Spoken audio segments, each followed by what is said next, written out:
Abdullajon chiqibdilar. Assalomu alaykum. Ey, ke Abdullajon. Qaynanang yaxshi ko'rar ekan. Hozir ovqat suzmoqchi. Abdullajon zarur ish bilan chiqdi. Xo'sh.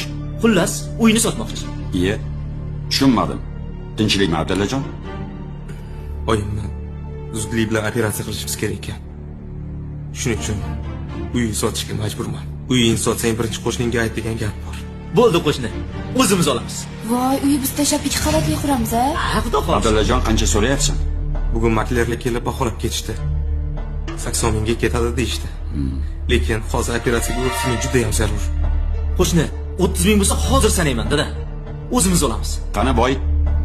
Puling bormi? 30 ming olib chiqchi. Hozir, yur onasi.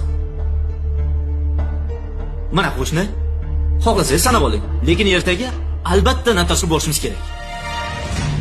Abdulla. Pulni ol. Oling. Topganingni berarsan. Iye.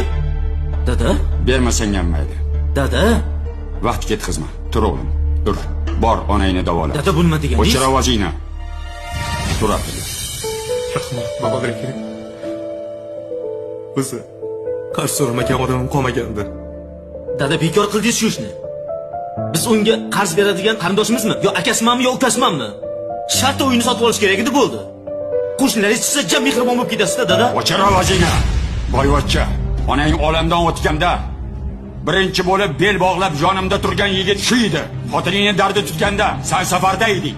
Boring kasal bo'lganda, kasalxonaga mana shu qo'shni olib bordi. Ha kelin, sizga bu kichkinalik qilib qoldimi? Kammi? Sig'mayaptimi?